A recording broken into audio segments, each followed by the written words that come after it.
You're now listening to D&D Live on Demand. What up, world? Welcome back to another episode of Breaking Command, a D&D football podcast. It's your man DH, and of course, we got the brother D Mitty in the building once again. D Mitty, what up, bro? Feeling good, feeling great. How about you, my guy? Hey, man, I'm doing amazing. We're 4-5. And I think we're gonna lose to the Eagles, but we'll talk about that later on the Breaking Command.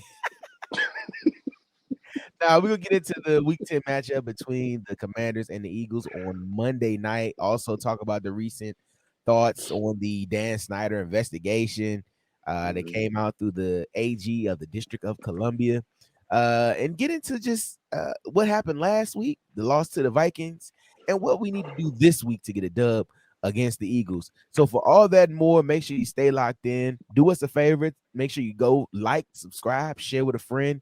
And if you feel so inclined to leave us a 5-star review, you can get your 5 seconds of fame. That's it. That's all. Of course, we appreciate all the love and support on Twitter, everywhere else. You know how we do. But D-Mitty, let's not waste no more time, man. Let's get into it. Let's get into it real quick.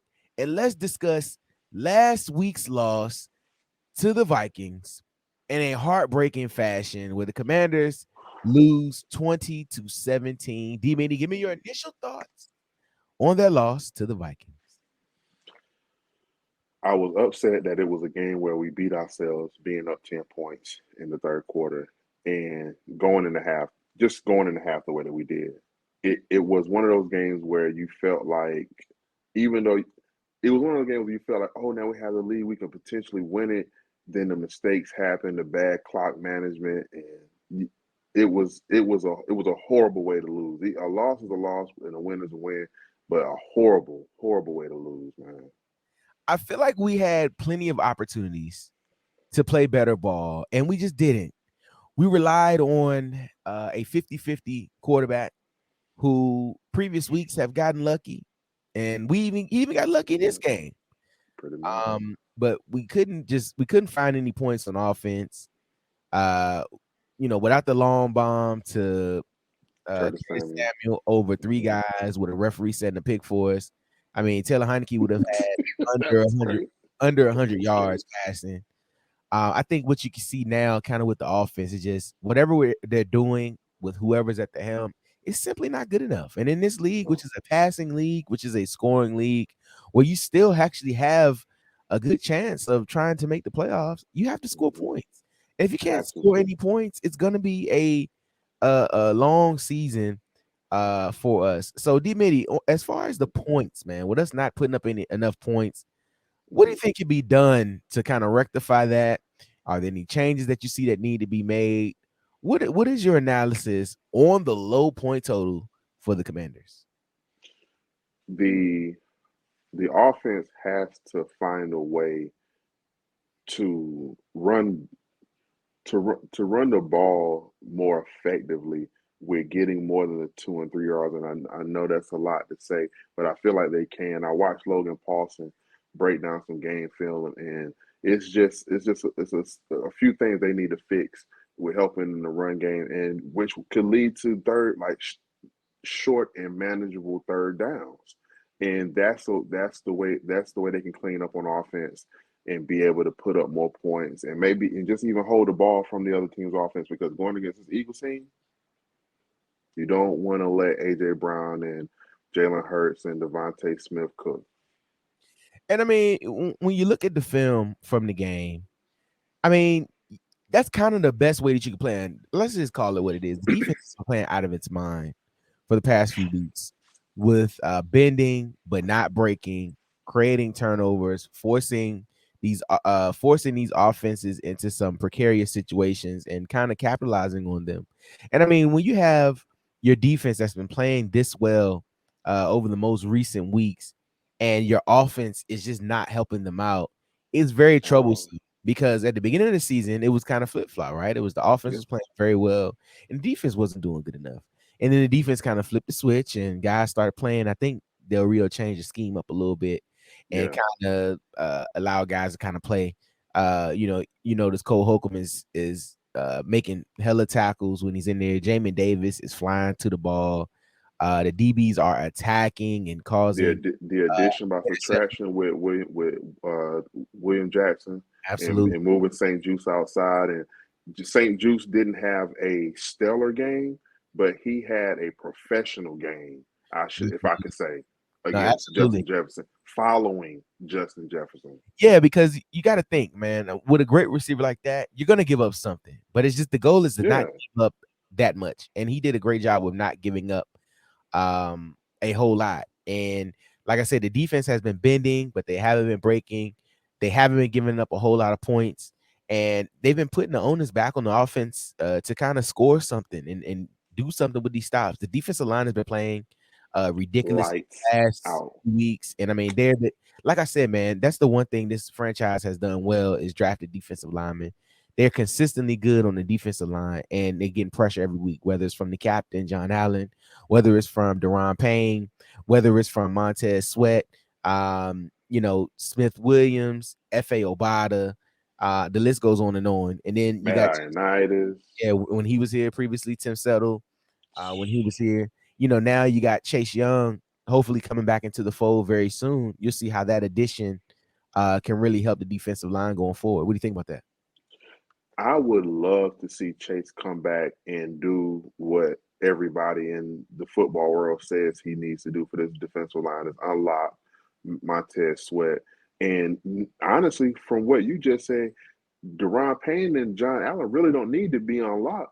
They just need, I mean, I guess to unlock to take away some of the double teams because they're Deron and John on certain plays are getting double teamed. And you would think that would leave Montez Sweat open for sacks, even though he's getting hurries, he's getting some pressure. But we need some sacks because your interior D line is leading the team in sacks. So I, I I would no, go ahead, D Benny.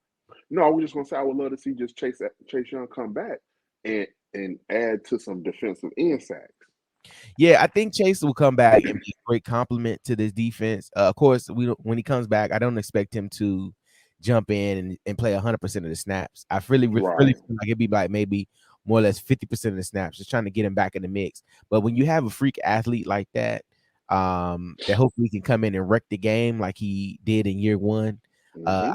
I think can only help your squad, can only help your team go further. And at this point, it's all hands on deck, right? We need to be able to do Mm-hmm. more.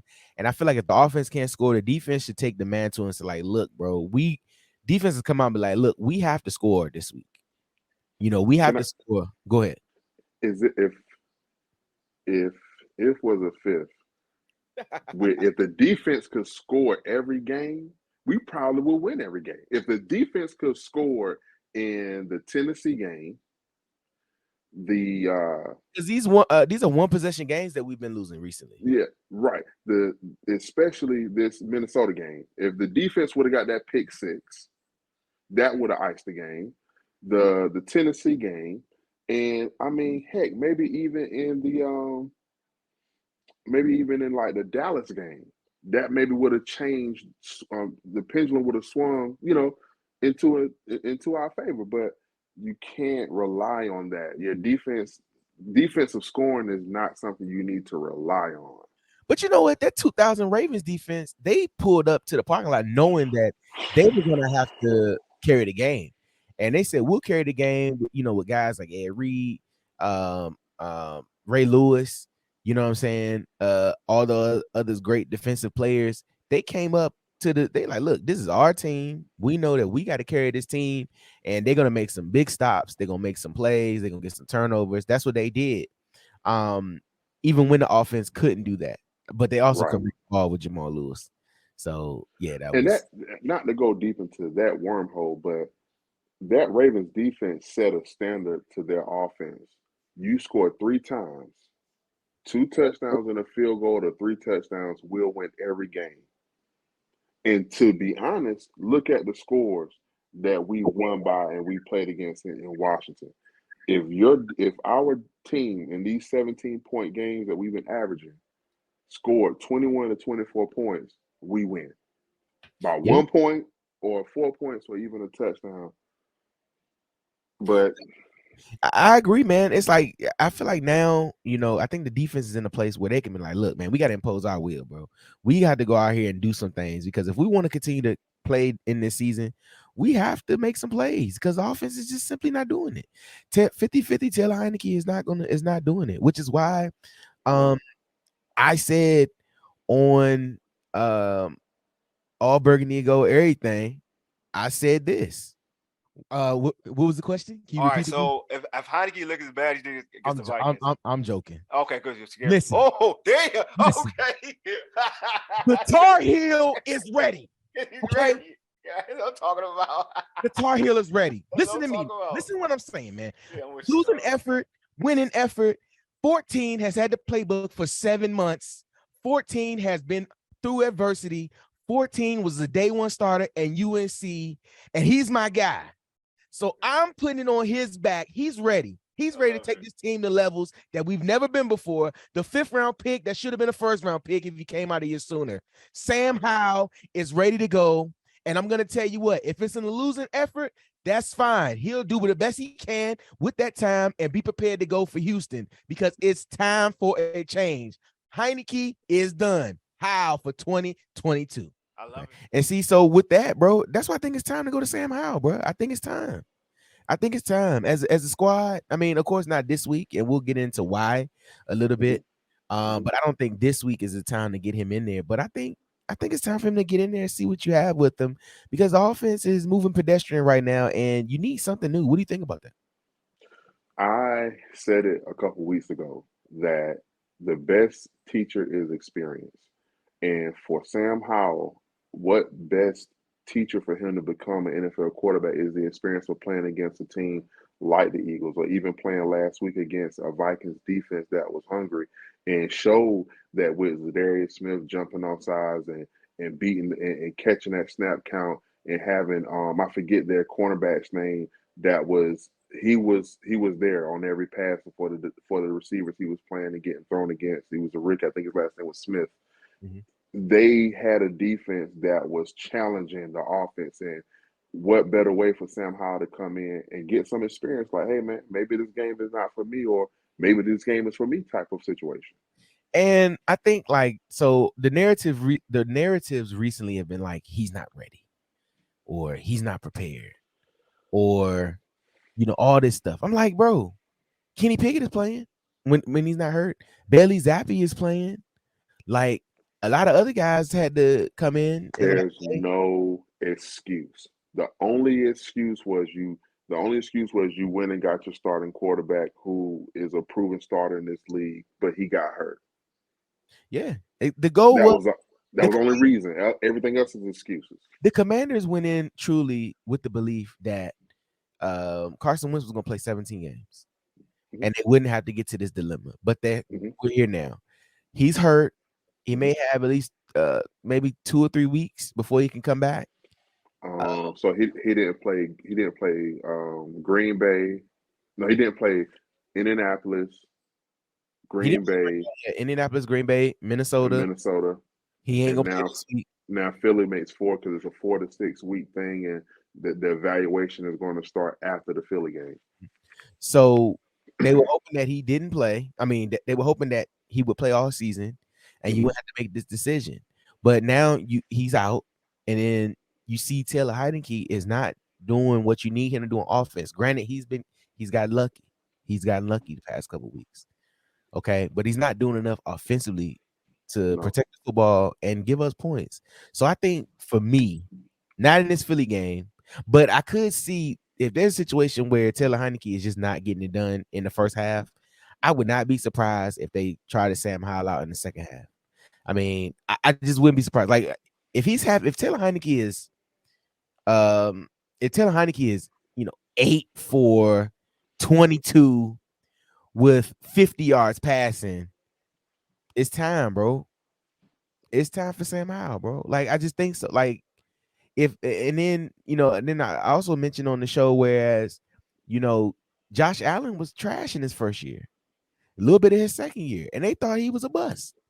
They thought he was a bust. And now he's considered as one of the best quarterbacks in the National Football League, even though if he's not having a to little some down. the best. Right. So he's arguably, the best quarterback in football right now. But they took the time to kind of work through and get him together. But at some point you have to figure out what you have, because this is the same thing I mentioned. You don't want to end up back in quarterback hell again. You don't. No, You need to no. see what you have in him, because you need to determine if you're going to draft a quarterback this spring rather, or if you're gonna try to go with Carson again, or if you feel comfortable with giving Sam the keys. If he plays, let's say he comes in the second half and lights it up, we may not win, but he may come in and throw 2 touchdowns, 200 yards. He looks crisp, and then he get the week to start and go out against Houston and runs the offense efficiently. Plays well. Yeah. I'd be okay with Carson coming back, because that Sam can play. Right. That Sam can play. He would get elevated. Because putting it in that perspective lets you know your future plans of not only the offense Mhm. but your team as a whole, because now you say we have money, because I don't want to bring this into the conversation, but it's a part of the conversation. It Talk is about it. Talk about it. the money part of saying that if you bring in the Sam Howell and Sam Howell shows you, hey, he can be your guy and possibly draft another young guy, keep your quarterback room young, because you don't have to bring it back. You don't have to bring back Taylor Heineke next year because his contract is up. Yeah. You can draft another younger guy, roll with Sam Howell, let your Carson Wentz money roll off the books, and you can still pay your Deron Paynes and your Montez Sweats of the world. And the thing is, I think with quarterbacking in the NFL, the sweet spot is the first contract. So if you can get a quarterback to win and help you win on the first contract, then that's what you want, because you want to win while they're cheap. You know what I'm saying? Because then when you get to year 4, or with some guys a year 5 option, when you get to that year, then you feel comfortable with paying them, because you're like, you know what? They've played well for us. They've been able to do it. Blah blah blah. I mean, you look at previous quarterbacks. Dak Prescott came in and started off the break. You know what I'm saying? Fourth round pick, right? Yeah, 4th round pick. Russell Wilson, a 3rd round pick, started. You know what I'm saying? Like, and I mean, I'm not calling Sam Howell those guys. I'm just saying, like, it's not uncommon for rookies to come in and start and play well, especially late round rookies. And I even went back, Especially if they have a certain tool in their quarterback tool chest that helps your offense open up. which is a big arm, which is something that we're lacking right now. There's no deep threat right now with Taylor Heineke. It just isn't. And I feel like this is the week where he will get exposed against the Philadelphia Eagles on Monday Night Football, which is what we're getting ready to talk about right now. This episode of Breaking Command is week 10 based, and we're going to talk about the Monday Night Football game against the Philadelphia Eagles, where prime time recently against the Eagles, it hasn't been all good, hasn't been fun. At all. But you got to, that's why you sign up. You got to play the game. So, D Mitty, let's talk about really quick, what do we think the Commanders can do to get a win this week? Because it's let's just call it what it is. It's looking Memphis Right. bleak. We're Very. minus. I'm sorry, we're plus 10.5. Like, they're giving the Eagles 10.5 points on us, which is not far fetched because Eagles been smoking guys. But I mean, it's just not looking good. The Vegas doesn't have any confidence in us. Like, what do you think? I mean, can we do anything? Like, can we get a win? Like, tell me. I believe the Commanders can win this game if they run effectively and win on third downs, which is the way you win in the NFL. Looking at these stats that the Philadelphia offense put up, you don't want to keep giving Jalen Hurts the ball. You don't want him to go out there and do his magic, because we do have Washington's defense has a problem with containing mobile quarterbacks.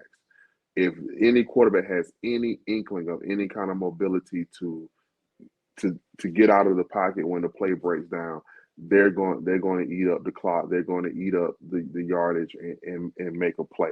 So offense needs to win on third downs. run the ball more effectively, getting those running lanes a little bit more wider and open for the running backs to be able to get to get more yardage on the per carries. And on defense, keep doing what you're doing. Just limit those big plays. Less big plays. Yeah, absolutely. And D, to follow up, I believe the Commanders can win if they make the big plays that are needed. So I feel like this game needs some anomaly. This game needs something crazy that you didn't expect. This game needs a defensive line touchdown. This game needs a kick return or a punt return for a touchdown, which AG has done pretty good on kick returns recently. Yes. I feel like this game needs something to help you get over the hump because right now nobody's picking you. Okay, nobody believe you can do it, and especially what you've shown over the past few weeks with Taylor Heinicke at quarterback, nobody's going to believe that offensively you'll be able to do this. But I feel as though special teams and defense, like you mentioned previously, if we're able to do something and get a turnover and get some points on turnovers and do what we can do there, we can help make up the difference offensively for what they can't do. So I feel like I believe that we can win if we can make the big play. Okay, Yes, whether it's defense absolutely. or in the special teams, or if Taylor Heinicke just decides to pack an arm on the way to Dallas. I mean, if he decides to pick up an arm from an accurate one. Maybe yeah, how about an accurate one? Not a big one, but how about an accurate one? if he goes to Big Lots and finds an accurate big arm and he can take that to him to Philadelphia, I believe we can win if he can, place the ball effectively. I'm telling you, man, and I know what you mean by that because what you and I have talked about is the big play, the element of the offense that showed up against Tennessee when De'Ami had those 2 touchdowns for like 100 and some odd yards.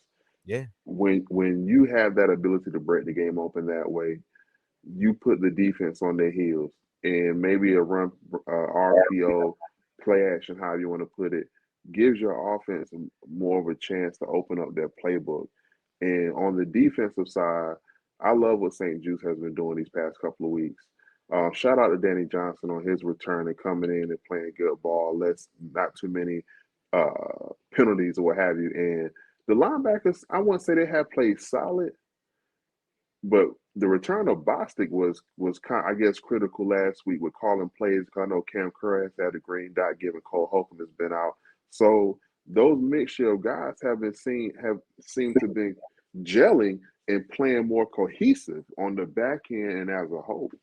Yeah, I think, like we said earlier, I think the defense has just been playing very well recently. And I think if your defense can play well, then you hope the offense can kind of get it together.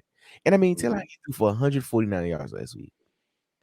2 touchdowns, though, but he had 149 yards and an interception.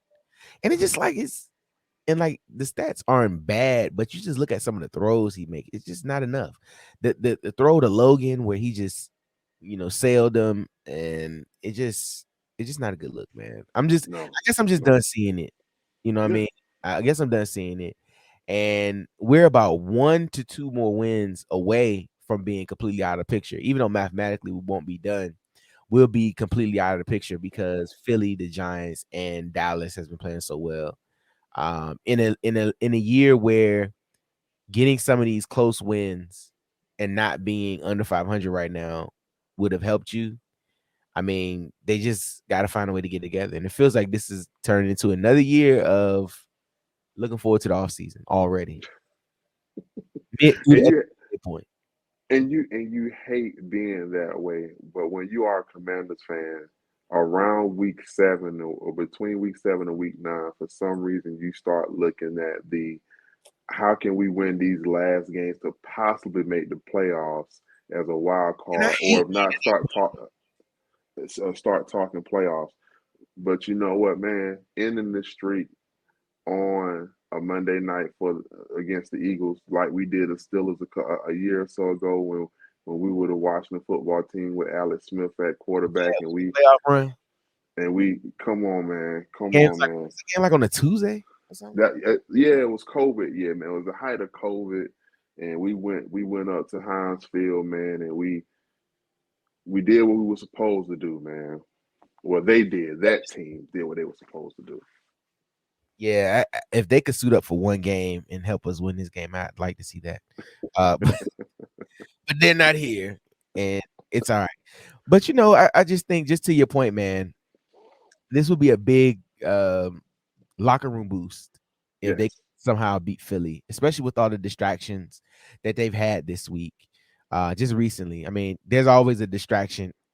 There's a distraction everywhere with this team, and it just seems like every week is something. Every week, every day. You dealt with the recent loss of Ron Rivera's mother, who he had to step away a couple weeks ago to kind of, I guess, go visit, and then she recently passed, and then having to deal with the AG coming out and having a whole press conference, the big announcement on his last leg of his political tour, the big announcement, and then by the way, there's rumors every day about who will buy the team. I think tomorrow, every day, Macy's might put in a bid. So who knows? But literally, bro, it's literally everything. And the players recently kind of not lashed out. I got a hot take. Hey, man, what if Fred Smith rebuys the team and go hire his son Arthur Smith after he gets fired from the Falcons? There's one for you. I got one for you. That just came to the top of the dome. That's the hot take. The hot take machine is rolling, bro. But at this point, who knows, bro? Every day I'm literally hearing this person is gonna put in a bid, or this person's picked off. The Carolina game. Yeah, I got my Florida State game playing over here too. So as you can hear us, guys, we're watching our favorite teams play as we into this football thing. We're into this. It's life, man. Football is life, man. Football is life. But I said all that to say, man, what are your recent thoughts on the investigation, Dan Snyder, ownership, whatever that's going on with the Commanders? How do you think the players are dealing with that? And as a fan, like, how does it, talk to me about that, man? Talk to me your feelings in regards to that, man. Can I say a statement and ask a question at the same time? But don't it seem like the writing on the wall is just getting more elaborate and more visible? The elephant in the room is talking, you know what I mean? And it just seems as if the snowball effect of Snyder being excommunicated from the NFL and that whole good old boys club is showing true to form. Because what I've seen, and I am a novice when it comes to politics, and I'm being honest with myself. But the way that this announcement came, it was more so like, hey, we're shining more light on why this man will no longer be the owner. Yeah, and it's like, I feel like from the press conference, they really didn't break any news, quote unquote. But the fact that the city of the District of Columbia is gonna sue Dan Snyder, the Commanders. It's just like, what else? Dan Snyder, the Commanders, and Roger Goodell, and that's the big part. Suing Roger Goodell and the that's the big part. That's the big part. However, didn't they just have a congressional hearing where they I guess subpoenaed or what have you Dan and Roger Goodell to speak, and Dan pushed his off, and he wanted to be docked somewhere on his yacht where his own location he wanted to be there, do it video. So it just seems like that was the part that they released. We're now suing all three entities and saying that they colluded to basically hide the stuff, which is kind of like if I could take a line from from Coming to America, that is the way it's always been done here in Zamunda. Like, they're gonna collude, they're gonna find the best way to cover their own behinds. Like, they're not gonna let too much stuff get out. And I think by like the owners starting to speak out, with Irsay specifically starting to speak out, and then I think this kind of goes back to the announcement of them getting Bank of America to help with the sale, because I was like, there has to be another shoe that's going to drop. There has to be something else that's going to happen that's trying to push this forward, that's really to make them be like, all right, well, we're going to just like, I knew something else was coming out, and it's just more stuff that just continues to happen, and then taking a big L. And I think this is probably from the NFL and the owners. They're like, Dan, you got to go, bro, because you putting too much light on us. You putting too much, like you're just doing the most right now, and it's just not working. It's just not going to be a fit, especially when the NFL and Roger Goodell and them is mentioned in these stuff. Like they're not feeling it. They're going to protect themselves. And something that happened during the day of this announcement, me not living in the area, and I was in a Twitter space, and a commissioner of a ward there in the DC area spoke to a group of folks, and he said some things that helped shine light on these constant announcements and rollouts and clippings that are constantly showing Dan Snyder and his shortcomings. That made me feel like the NFL is protecting themselves while at the same time conducting business behind the scenes to be able to grow this shield and bring business back to an area that they feel is lucrative. Yeah, the NFL is always about business, and they're not gonna allow anyone to stay in the league that's going to continue to affect that brand. And granted, Dan Snyder doesn't affect the overall grand scheme of the NFL, but I think the bad publicity and the bad light and always being in the headlines for being investigated or something, it's just a bad look. And I think the NFL wants to separate themselves as much as they can from him, which is why they probably recommended the sale, and they probably said, hey, you're going to have to sell. And then, you hear the other reports coming out that Dan Snyder is not going to sell to Jeff Bezos. You know what I'm saying? He doesn't want to sell to him. So I think that's why the addition of Matthew McConaughey, with them mentioning that, is like, maybe he can help sell to Bezos, you know what I'm saying? Because, that's his boy. So I'm just thinking that this sale of the team is going to affect how this team goes in the next couple seasons, because if the sale is done before, I want to say if the sale is done before the Super Bowl, like before February, then I think they'll hire and get new staff. But if it's not, then they're gonna have to roll, because you need to be able to draft and have a staff in place. I feel like I'm gonna tell you why. Two reasons why I feel like it's gonna happen before the Super Bowl. The league year starts the week of my birthday, which is somewhere around March 13th to the 20th or somewhere around that avenue, and March is when the league year starts.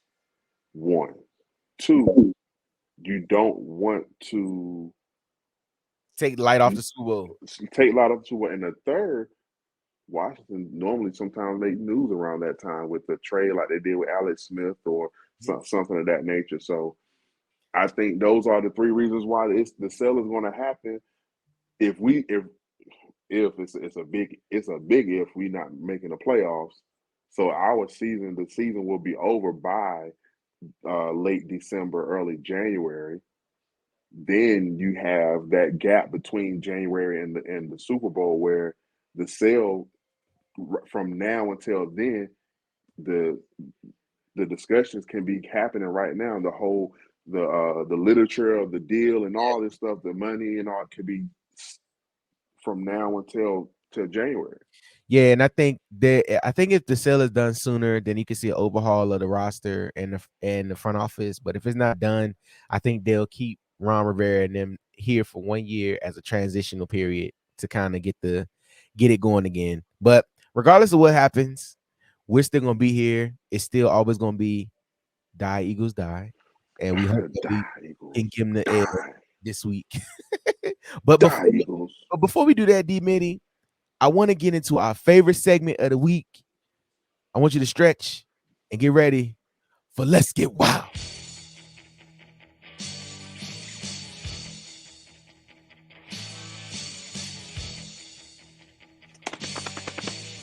Woo! You know I'm ready. I'm leading off this week, bro. We back for Let's Get Wild, the favorite segment of the show.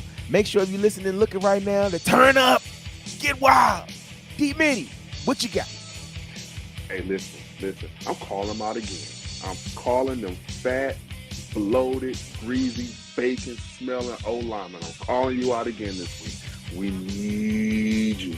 We need you fat boys to block.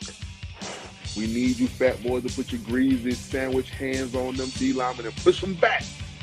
Get them running lanes over for B-Rob and AG, my guy. Hey, listen, fat boys. Listen. Rub the bacon and oil on you. Go eat you about 6 Subway sandwiches, meatball sandwiches, whatever you need. Get ready. O-line, we need you. Bro, this is supposed to be get wild, not let's laugh. Because I'm over here weak. I want you to get your sandwich hands on them and then don't let. Hey, look, okay, let me get back. Wow. Listen, this is how we're going to get wild this week. Sam Howell, when he gets into the game, he's going to lead us to the promised land. He's going to lead us to victory. He's going to throw 4 touchdowns for 400 yards. And he's going to show the world that they waited 5 rounds too long to draft him. He's going to get in there and he's going to play. All right, but if he doesn't, it's okay. We're still going to get wild. We're going to turn up. But Sam Howell, it's time. It's time for you to make plays. It's time for you to get in the game. And it's time to make a stand. It's time for Sam Howell. Let's get it. It's Howell time, baby. And that was our Let's Get Wild segment. More like the comedy hour for his specialty airing on Netflix.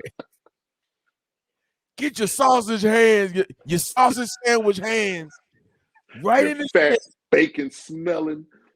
Your fat, greasy, bacon smelling sausage hands. Dog, this is a wrap, bro. This is crazy. D-Mitty, let's get into the final thoughts for this week, man. Final thoughts on the upcoming contest against the Philadelphia Eagles on Monday Night Football. The Washington Commanders cannot let this be another Monday night. Turn this into a Monday night miracle for your end. Turn this into a Monday night massacre for them. Absolutely. There has to be a time where you put your foot down. Here's your time.